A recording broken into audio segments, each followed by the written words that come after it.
काशीनाथ के परिवार में उसकी पत्नी उमा और एक बेटा था आलोक। आलोक पढ़ाई करने के लिए कनाडा गया हुआ था। उसकी पढ़ाई पूरी हो चुकी थी और वह वापस आने वाला था, लेकिन कोरोना महामारी के कारण वह वहीं पर फंस कर रह गया था। शाम को उमा अपने बेटे से बात करते करते रोने लगी। पास में बैठे काशीनाथ ने उनसे फोन ले लिया और अपने बेटे से कहा, आलोक बेटा, अब तुम वापस आ जाओ। जिस तरह के हालात आजकल चल रहे हैं, पता नहीं हमें कब क्या हो जाए। तुम्हारी माँ और मैं यहाँ अकेले हैं और तुम वहाँ। बेटा, अब तुम वापस आ जाओ। ऐसा कहते हुए दोनों पति पत्नी भावुक हो उठे। उधर आलोक अपने पिता की बात सुनकर कुछ पल के लिए चुप हो गया। फिर अपनी भावनाओं को छुपाते हुए उसने कहा, पापा जी, आप चिंता ना करें। जैसे ही कोरोना वायरस का प्रकोप कम होगा और इंटरनेशनल फ्लाइट शुरू होगी, मैं आप लोगों से मिलने अवश्य आऊंगा। मैं आप लोगों से दिल से जुड़ा हुआ हूँ और आप लोगों को रोज फोन करता हूँ। जब भी आपका मन करे, आप मुझे वीडियो कॉल करके देख सकते हो। अगर आप इस समय अपनी हिम्मत हारोगे तो माँ को कौन संभालेगा। बेटे की बात सुन काशीनाथ को कुछ राहत आई। कुछ देर बाद तीनों ने वीडियो कॉल कर आपस में बात की और एक दूसरे को देखा, जिससे तीनों एक दूसरे को देखकर खुश हो गए। लेकिन आलोक को अपने माता पिता की चिंता और सताने लगी। कोरोना महामारी के इस दौर में कोई रिश्तेदार भी उसके माता पिता के पास आकर नहीं रह सकता था। वह अपने को इस समय बेबस महसूस कर रहा था। कनाडा में आलोक हर रोज अपने माता पिता के स्वस्थ रहने की प्रार्थना भगवान से करता और इधर उसके माता पिता उसके स्वस्थ रहने की कामना करते। रोज सुबह जल्दी उठकर पूजा पाठ करने वाली उमा कई दिनों से सुबह पौधों में पानी डालते हुए नहीं दिख रही थी। मोहल्ले की साफ सफाई करने आने वाली बिमला ने यह बात भाप ली। उमा बिमला से छुआछूत की भावना रखती थी। उमा बिमला को हमेशा नीचा दिखाने की कोशिश करती थी और उससे सीधे मुंह बात तक नहीं करती थी।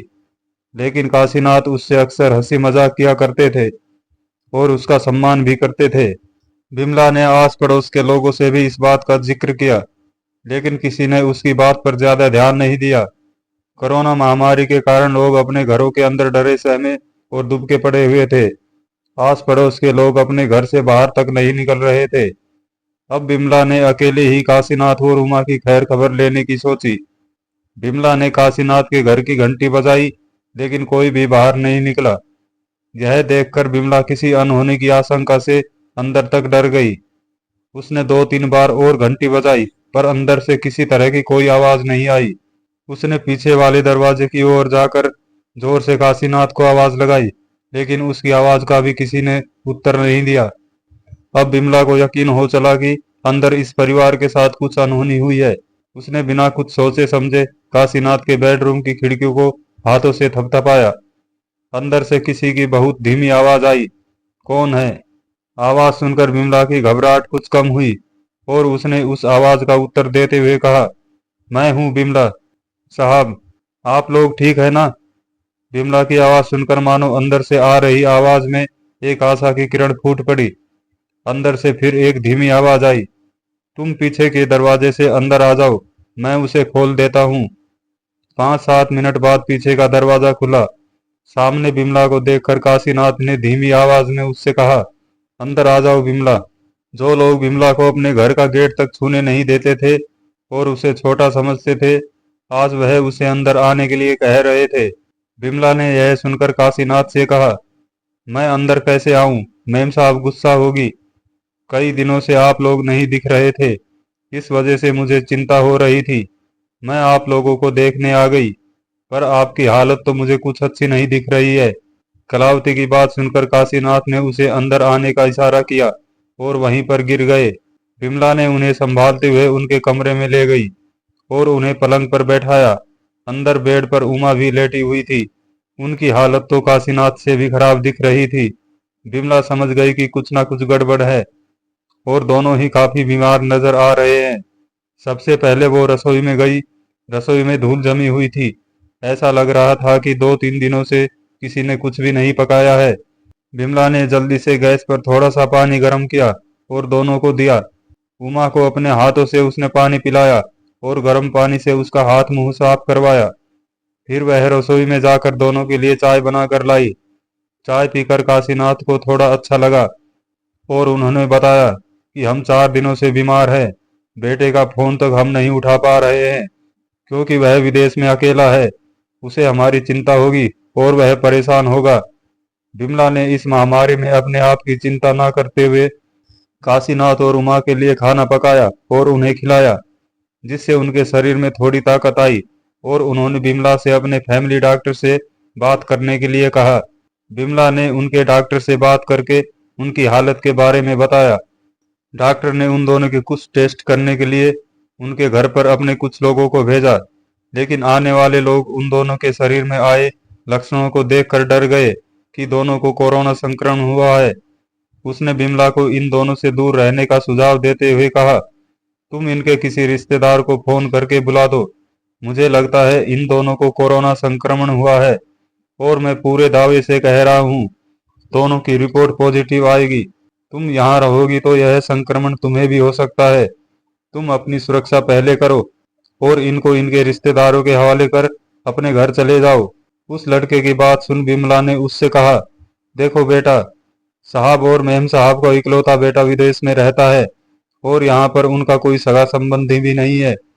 पड़ोसियों ने 2 दिन से इस परिवार की सुध तक नहीं ली और तुम कहते हो कि इन बीमार बूढ़ों को छोड़कर मैं चली जाऊं। ऐसा मैं कैसे कर सकती हूँ? यह मोहल्ला मेरा परिवार है और कई सालों से मैं इस मोहल्ले में साफ सफाई का काम कर रही हूँ। मेरे हर सुख दुख में इस मोहल्ले के हर एक परिवार ने मेरी मदद की है और आज इस परिवार को मेरी जरूरत है। मैं इन्हें छोड़कर चली जाऊं? नहीं बेटा, मैं इन्हें छोड़कर नहीं जाऊंगी, बल्कि इन दोनों की देखभाल के लिए मैं यहीं इनके पास रहूंगी। एक कम पढ़ी लिखी और साफ सफाई करने वाली महिला के मुंह से इतनी उदार बातें सुनकर वह लड़का बिमला का मुरीद हो गया। उसने अपना फोन नंबर वहीं पास रखी एक डायरी में लिखा और कहा, अम्मा जी, जब भी आपको किसी चीज की जरूरत हो तो आप मुझे इस नंबर पर फोन कर देना, मैं सारा इंतजाम कर दूंगा। डॉक्टर साहब का डॉक्टर साहब काशीनाथ जी के अच्छे दोस्त हैं। उनकी दवाई से ये दोनों जल्दी अच्छे हो जाएंगे, चिंता की कोई बात नहीं है। पर आप अपना भी ध्यान रखना। बिमला को कुछ दवाइयां देते हुए उस लड़के ने बिमला से कहा, अम्मा, इस महामारी के समय लोग अपने सगे लोगों को भी छोड़ रहे हैं। कोई किसी का हाल चाल जानने की भी कोशिश नहीं कर रहा और तुम अपने आप को भूलकर इस परिवार की मदद कर रही हो। सच में तुम महान हो। यह दवाइयां तुम लेते रहना और हाथों में दस्ताने पहनकर सारे काम करना। उसे सारी बातें समझाकर वह लड़का चला गया। शाम को उन दोनों की रिपोर्ट कोरोना पॉजिटिव आ गई। बिमला ने भी उन दोनों की सेवा करने के लिए वहीं रुक गई।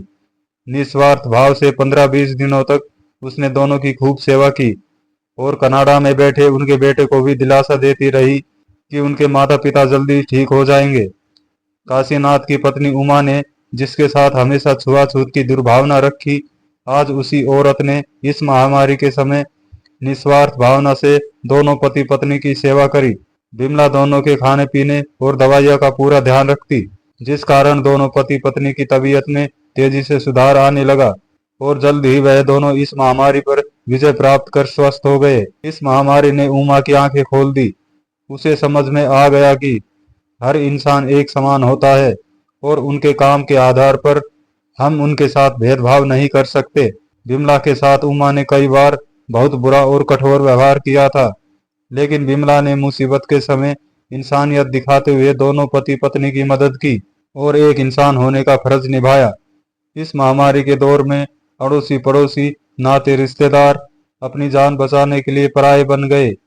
कई लोग तो देखभाल के अभाव में अपनी जान से हाथ धो बैठे। वहीं एक मोहल्ले में साफ सफाई करने वाली एक महिला ने अपनी जान की परवाह न करते हुए दिल से व निस्वार्थ भावना से उसका तिरस्कार करने वाले लोगों की मदद की और समाज के सामने इंसानियत की मिसाल पेश की। कनाडा से लौटने के बाद आलोक बिमला से मिलने उसके घर गया और बोला, आंटी, अगर आपने सही समय पर मदद नहीं की होती तो मेरी मम्मी पापा आज जिंदा नहीं होते। इस एहसान को मैं जिंदगी भर याद रखूंगा। अब आपकी देखभाल करना मेरी जिम्मेदारी बन गई है। आप मुझे अपना बेटा समझिए। किसी भी चीज की जरूरत हो तो आप मुझे पूरे अधिकार से बोल सकती हैं। बिमला जब कभी सफाई करते हुए उनके घर के पास आती तो उमा उसे पूरी इज्जत के साथ घर के अंदर ले जाती और चाय पिलाना नहीं भूलती। उम्मीद करता हूँ दोस्तों कहानी आपको पसंद आई होगी। कहानी पसंद आए तो कहानी को लाइक करें।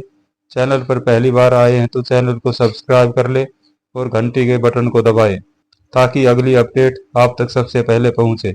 धन्यवाद।